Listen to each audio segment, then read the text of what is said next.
Okay, so hi, my name is Aishwarya Mittal. I'm an edupreneur, study abroad consultant, University of Leeds, UK alumni, and a certified career counselor. So I am a CEO at Excel Educational Consultancy, which has been a leading education consultant for India and abroad since 1995. So I'll just start by a little story about myself first. Okay, so when I was doing graduation, while doing graduation, I was really, keen and I had a dream of going abroad. I really wanted to go abroad and find out how it is actually is. So for doing that, it was a really arduous task for me and it was very cumbersome for me to handle alone. So further, I went to a lot of consultants and took opinions from them, took guidance from them, and all of them guided me differently. But I didn't really get the guidance that I was actually looking for. I visited one consultant, he guided me that option A is the best for you. I visited another consultant, he guided me that option B is the best for you. And this further continued. My confusion and my dilemma grew out of bounds, and I was really confused as to what to do. Now, what to choose, which country to choose, which course to choose, and I was really confused. At that point, just a minute. Yeah, so at that point, I was really confused and I didn't know what to do. And I figured out that the counseling that was being provided to me by the consultants was something that was easily accessible to them, that, they had options of which universities, they gave me that. So and no one really heard me out patiently. No one asked me what I am actually looking for, what are my preferences. They didn't analyze that. They were just giving the options that were easily available to them. So that was a really problematic situation for me, and I was really confused as to what to do now. Experiencing all of this made me really anxious, and I really felt the need of guiding students myself. So basically, I wanted to show them the right career path based on their capabilities and abilities, what students should actually get, and that's what they deserve. Okay, so having first hand experience of studying abroad myself, going through the full process being a student myself, I've guided thousands of students by now, and I look forward to guide students for what is best for them and based on their capabilities and abilities. So, me and my EEC team, we make sure we guide students based on what is best for them. Okay, so coming to a little about us, we represent 800 plus universities, 2,500 plus courses are offered, 50,000 satisfied customers, and 3,000 plus scholarships have been offered. I'm sure you all are really excited about scholarships though. Okay, so why you should choose us? So basically, we keep hand holding the student till he gets comfortable and joins the university. We are a one stop solution for all the study abroad options. We start from shortlisting of the courses, universities, and the country, and thereby we keep, guiding the students up till his visa part, up till he lands to his dream country. So we work with full professionalism, ethics, and integrity. Okay, so first of all, I would like to know all of you. I'll just stop sharing my screen for a bit.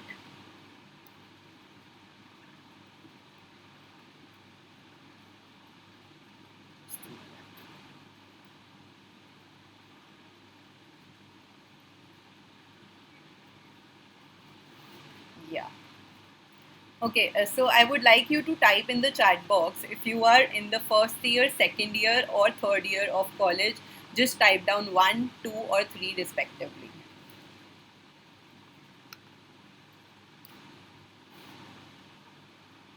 Okay, okay. Mm-hmm. Mm-hmm.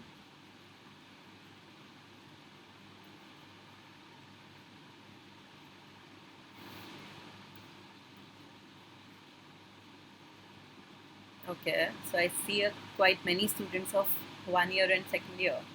Hmm. Okay.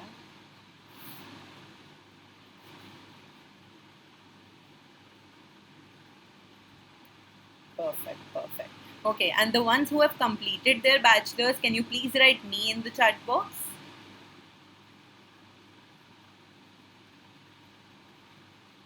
if there are any? Okay, perfect. Thank you, Mehak.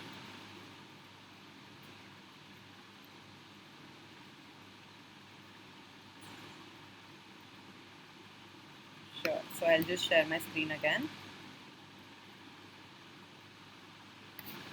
Yeah. So for the first year and second year students, one major thing you should start with right now is profile building.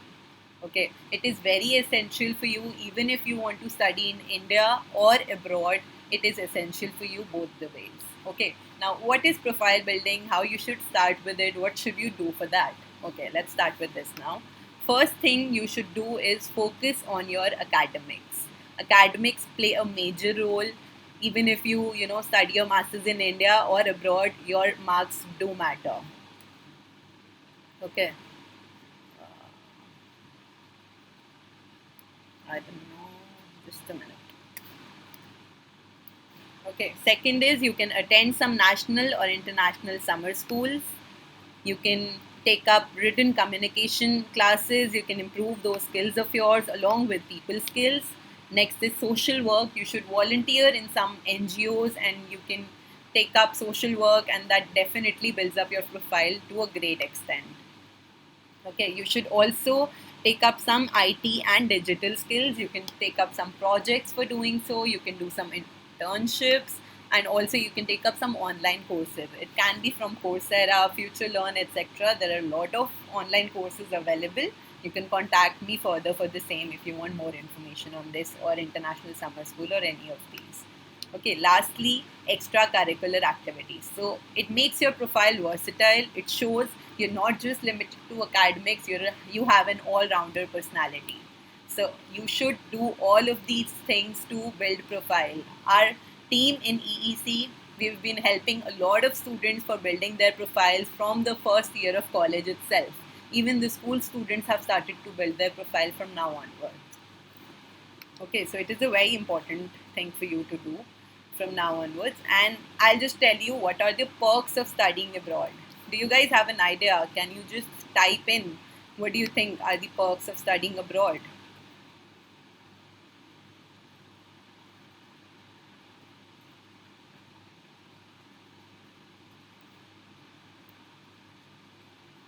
Yeah, of course, Ekagrita, right?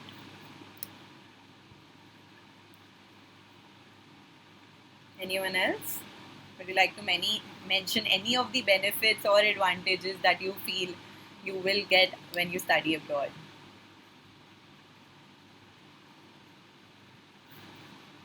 Okay. Yeah, yeah, true. Vedant, exactly. Right. Perfect, perfect. Okay. So we'll start with this now.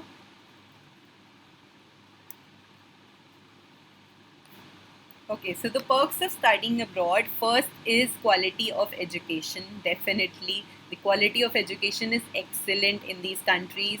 The teaching style and the assessment style is completely different as compared to that of India. We have normal written exams here, but there to write an essay sort of something, you need to read at least 10 articles to write 1,000 words. That's what gets us to the next point, that is developing confidence and personality. Okay, it definitely builds up your personality, being independent, being all by yourself. It builds up your confidence. So this is another perk of studying abroad and international exposure, as you all mentioned. Obviously, we are gonna get global exposure. You're gonna meet a lot of nationalities. You're gonna adapt their cultures, and you're gonna learn more about their cultures. Okay. So next is it leads to excellent career opportunities. So on the way of studying abroad, you learn a lot of new skills. You advance your skills, and that's what is demanded by the job by the employers in the job market these days, because of which there are excellent career opportunities, be it abroad or in India, everywhere. Next comes internationally recognized degrees. We can get topmost universities, and the degrees are very much recognized. And experiencing yourself in a different setting, you get to experience another part of yourself basically. Okay, lastly, of course, you'll get to see the world. I hope I'm clear, everybody. Please type a yes in the chat box.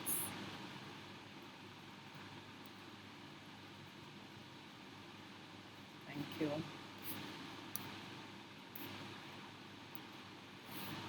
Okay, so let me just come to the next part. So a lot of students come to me these days and they say that, I'm very confused if I should study abroad during this pandemic or not. So, okay, I'll just give you a brief answer to this. See, I'm sure you're very confused as to if you should go to study abroad during this pandemic or not. But the answer to this is a lot of top universities are taking admissions and are accepting students at the moment. So, this is the best chance for you to get into the top university, avail the best scholarship possible. Okay, and there are also a lot of waivers available for GRE or GMAT and a lot of tests like these. Okay, so trust me, this is the best time you can go abroad and study. Okay, and in terms of, I would say, job opportunities, once you pass out your, once you're done with your post graduation or graduation, so after that, there will be a lot of job opportunities as there will be a lot of vacancies. Okay, a lot of people have migrated, and so I'll just give you a bit of stats. So over 10 lakh Indians went abroad to study in 2019. Where did they go? They went to the most popular destinations: UK, USA, Australia, Canada. Okay, so I'll tell you about 2020. So it was about 9 lakh students that went abroad for studies in 2020. Okay, so there was not much of an impact on studying abroad even due to COVID. Students are still going, and this is the best chance for you to grab the best seat. Coming to the next part, shortlisting university and country based on your profile. How many of you get confused in choosing the country or university? Can you type me in the chat box if you get confused about it?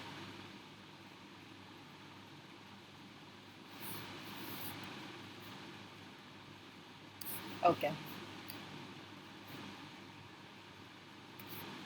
Okay, so I'll tell you what you should do to shortlist universities and countries based on your profile. First thing is check the university rankings. Now, how will you check these? Okay, so there are two websites. One is QS World University Ranking, and the other is Times Higher Education World University Rankings. So both of these companies, they have done in-depth research. They have done tremendous research upon choosing the rankings of the universities, and you can definitely rely on their rankings, and they are very much authentic. Okay, so first thing is this. Secondly, you can get feedbacks from alumni. Now, there must be a lot of friends or seniors of yours who are going into universities or who are studying in some specific country. You can talk to them and take their advices upon what do they think, how is their personal experience being in that university, being in that country. Just a minute, give me a second.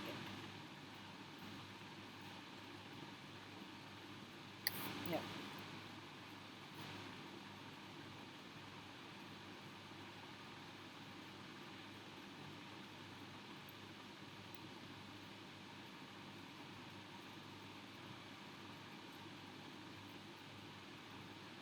Ekagrata, can we open this to all? We are just getting requests again and again.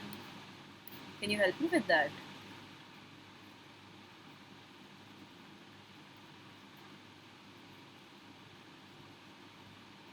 Yeah, just a second. I don't seem to find any option here. Never mind. Okay.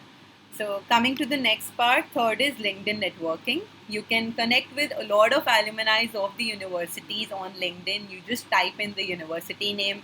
Suppose it is, Monash University, suppose. So you just type in Monash University and you'll find a list of alumni, teachers or professors there.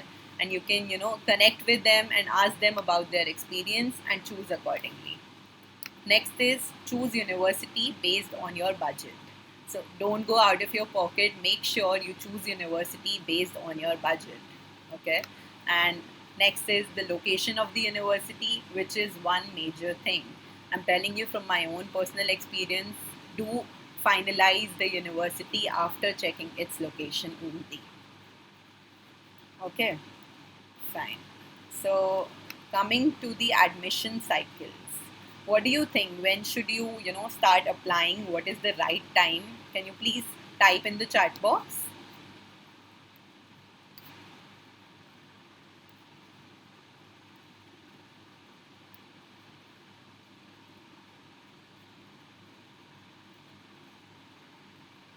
Guys, am I clear?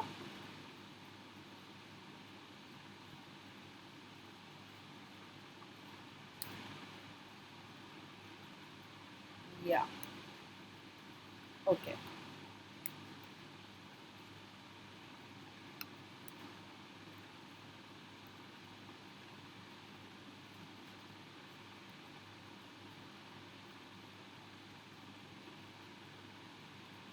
No problem, Mehak. I'll just let you know. So basically, what is the right time for you to apply is exactly 1 year prior to the starting of the course. Okay, so if you guys are planning for suppose September 2022, so you should probably start by September 2021 itself. You need to start by now only, and for the first year and second year students, you should start preparing right away. You should start building your profile from now onwards, and by preparing right away, I mean firstly building your profile.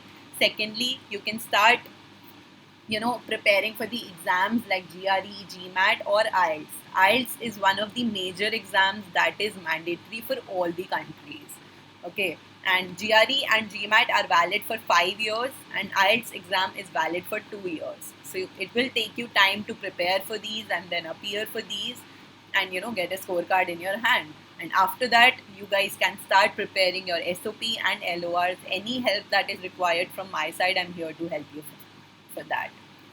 Okay, so things you should keep in mind before starting your process. You should be proactive and attentive. You should grab the best opportunities and scholarships. And the early you apply, the chance of getting scholarships are better. Trust me, there are limited seats available. It's on first come first serve basis. So you should start as early as possible. Be ready upfront, as I'd already told you. Start with your profile building, start preparing for your tests, start preparing for your SOP and LOR, and thereafter start your application procedure. Okay, start your application soon to avoid the hasty process. Okay, so coming to intakes now, what are the intakes of the university? Okay, so September is the major intake, and Jan and May are the minor intake for countries like UK, USA, Ireland, and Canada. Okay, coming to, on the other hand, talking about Australia and New Zealand, February and July are the major intake, and September and November are the minor intake. So if you want to avail scholarships and get into these universities, top universities, start 1 year prior. So for September intake, start this September itself. And what do I mean by major and minor? I'll just clear that. So major intake means all the universities and all the courses are open during September in case of these countries, and during February and July in case of these countries. And minor means not all courses and universities open, but limited ones do. Okay. Coming to post-study work permit. Do you guys know what is post-study work permit? You can unmute and say if you want to. Or just type.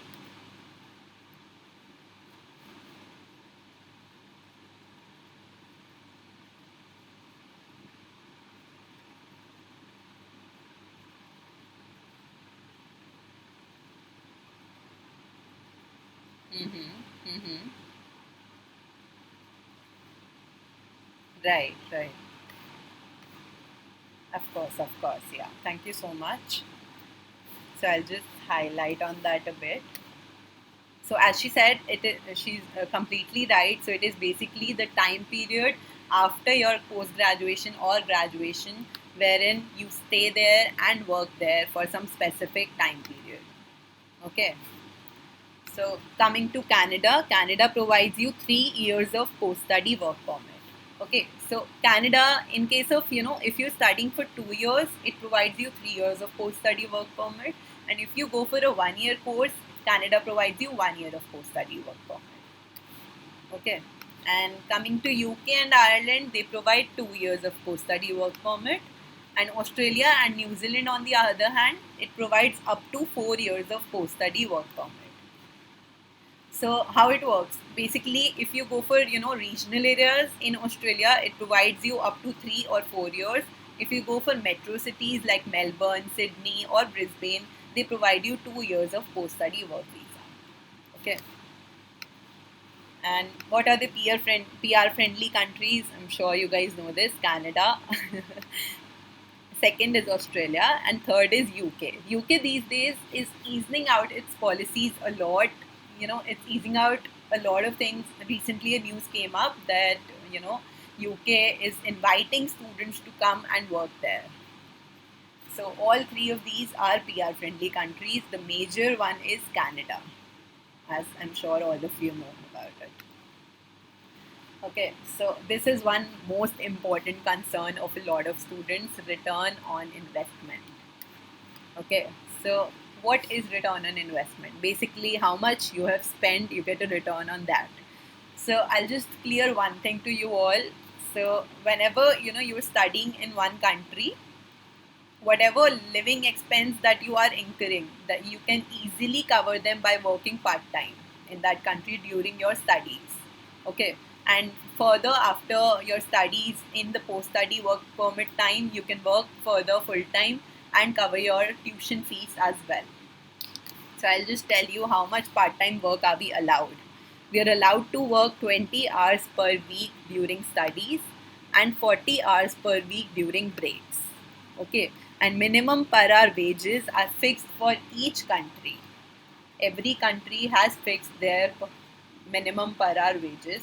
So it is quite easy to earn there as compared to India, as minimum per hour wages are not fixed here, and you definitely get a return on investment on what you spent.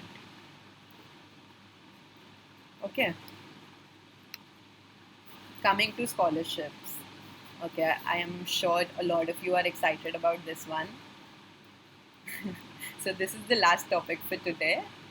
I'll tell you 3 different types of scholarships that are available for students. First is merit-based scholarship. So how does merit-based scholarship work? You get merit-based scholarship based on your achievements, your accomplishments, your academic scores, your creative abilities. All of these things, they provide you merit-based scholarships. Second is need-based scholarship. Need-based scholarship is basically provided to you as a financial aid from the university to the students whose income is low, or if you need full scholarships and you are an excellent student, your profile is excellent, you can definitely attain need-based scholarship. Third is program or course specific scholarship. As per the name suggests, these are specific course or program scholarships that are offered by the different universities for different courses.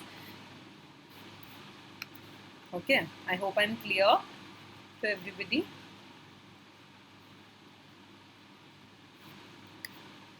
Okay, thank you, Dr. Okay, so I'll just tell a bit about our services. So first thing is psychometric testing. If any of you is confused regarding what course you should choose or what career path you should choose for yourself, this is what you should go for. This is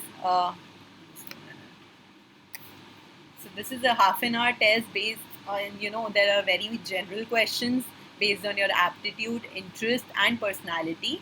And it tests and gives you a 12 pages report and tells you what career options are the best for you.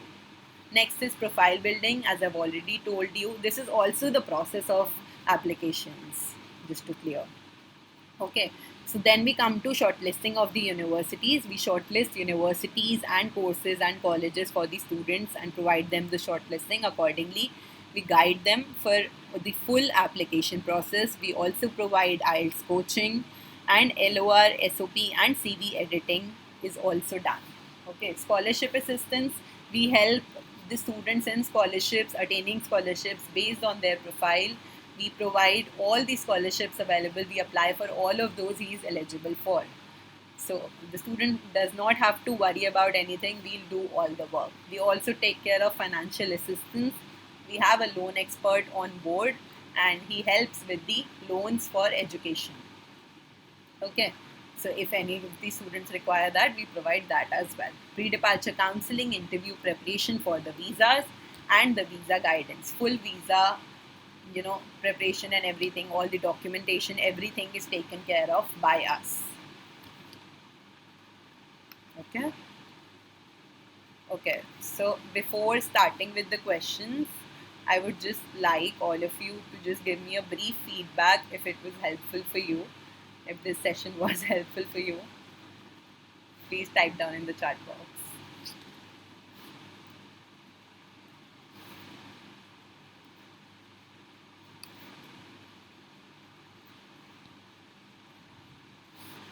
Thank you. I'm glad it was helpful to you guys.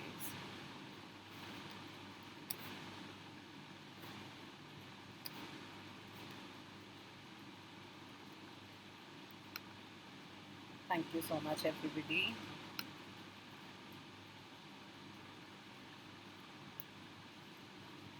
Okay, so it's question and answer time. I'm open to all the questions, and I'll also share my number and email ID just in the chat box right now. You can ask me directly also. All up to you now. Thank you so much. You guys can unmute or just type in the chat box if you have any questions.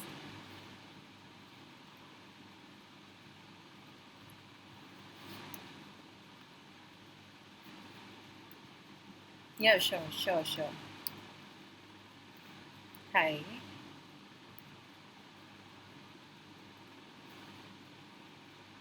Hmm. Mm-hmm. Okay. Mm-hmm.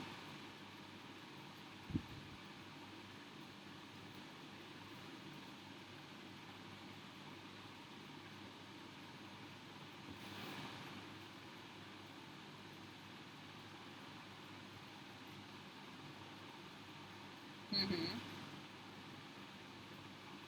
Mm-hmm. Okay. Sure. So basically, have you thought of any country yet?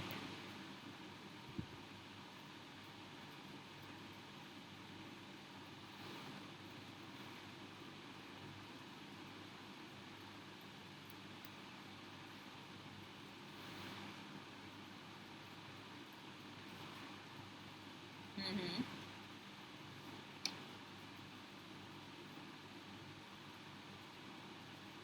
Mm-hmm. Okay.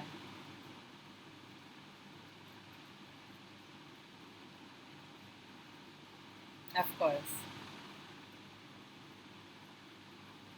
Of course. So basically, Mehak, I'll have to know about your profile first, just to guide you as so that you should go for MBA or not. So I'll have a detailed conversation to you about that. Definitely, I'll share my contact number. Okay, and as far as MBA is concerned, in terms of work experience, just to clear everybody, it was a great question. Thank you. So for MBA, work experience is not mandatory. It's up to you. If you have work experience, it's well and good.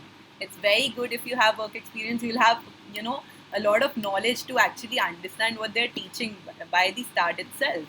But it is not a mandatory requirement for any of the universities, like except a few top ones, definitely. But yeah, we can get options without work experience as well. I hope I'm clear. Yeah. Yeah, sure. Thank you.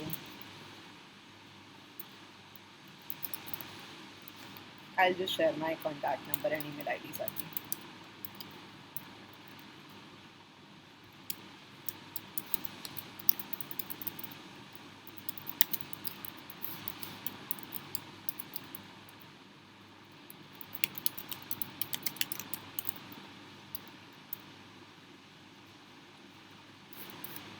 Yeah, any other questions, anybody?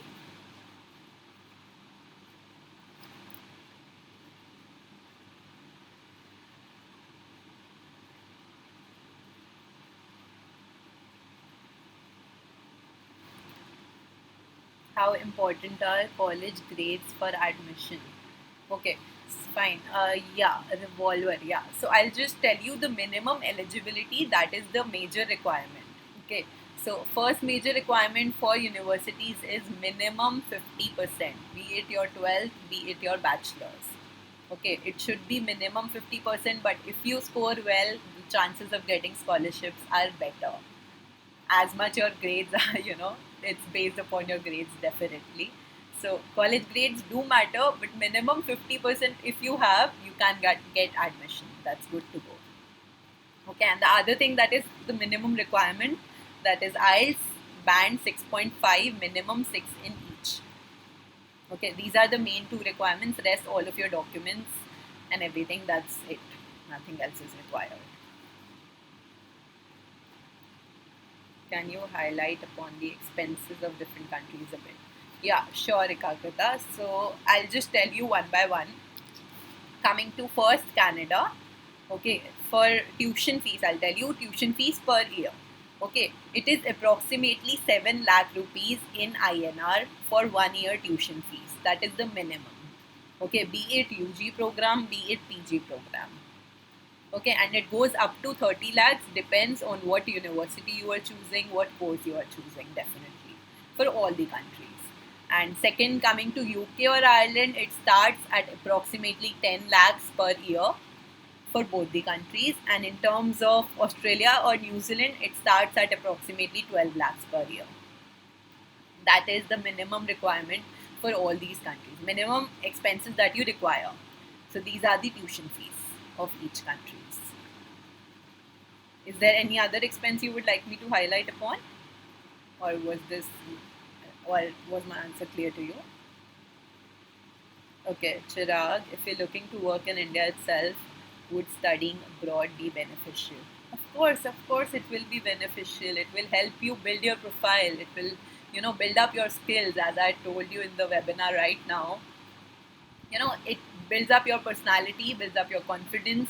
These days, if you go into the job market, people aren't looking कि कहाँ से आपने क्या पढ़ा है, या what were your academic scores or something. इतना वो नहीं देखते, but definitely it's more about you, your personality and your skills, which are really improved if you go abroad. And it really helps you when you meet up different nationalities and interact with them. It builds up your language skills, your you get to adapt with a lot of cultures as well. So it definitely will help you gain a job here.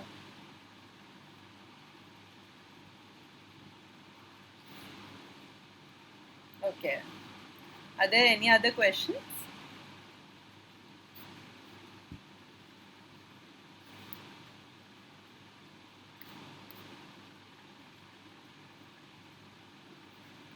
Mm-hmm.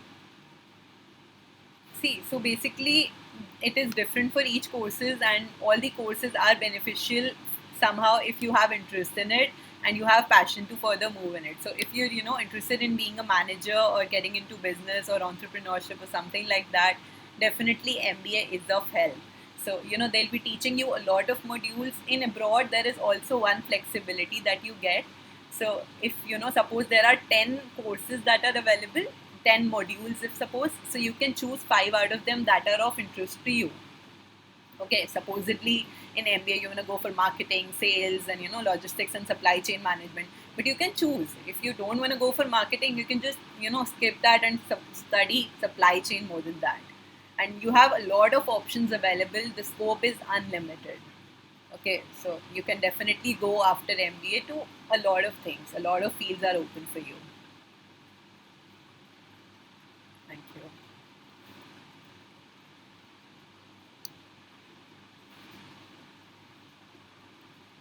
Okay. So I don't think there are any more questions. Thank you so much. Thank you so much for being here. Thank you, FIC Hansraj, for giving me this opportunity. It was a lovely day. Thank you so much. Thank you, guys. Thank you. Bye.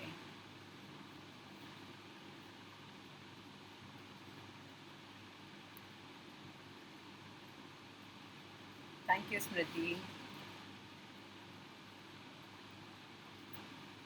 Thank you, Vandana.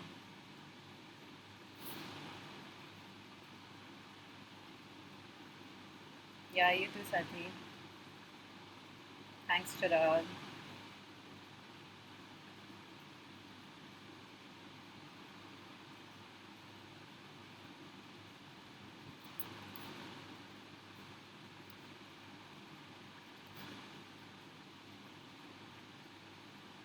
Thank you, Vedant.